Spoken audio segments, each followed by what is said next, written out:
Desperado ka na ba magkaroon ng asawa? Baka kailangan mo na magpasa ng application form at ipaskill dito sa Romance Garden sa People's Park sa Chengdu, China. Story time! Nandito ako ngayon sa People's Park sa Chengdu, China, kung saan may nakita akong mga papel na nakapaskil sa parke. Ito ay tinatawag na Marriage Information Form of Romance Garden in People's Park, kung saan lahat ng taong naghahanap ng pag-ibig o ng asawa ay kukuha ng form sa admin ng park, mag-fill out ng form, ipapa-approve at ipapaskill dito sa Romance Garden. Libo-libong forms ang nakapaskill dito. Pink para sa babae at blue sa lalaki.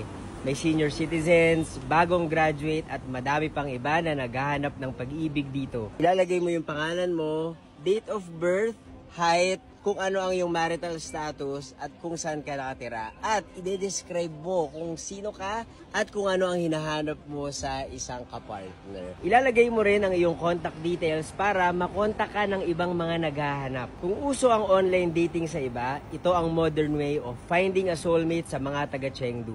Kailangan mo lang mag-ingat kasi hindi mo pa rin sigurado kung tama yung nilalagay nilang information doon sa application form. May expiration date ang mga application form. Sana, by the time na ma-expire ang form na pinasa mo at pinaskill, may kumontak na sa'yo. Ito ay located sa People's Park in Chengdu, China. Ito ang una naming pinuntahan sa guided tour with Now We Travel.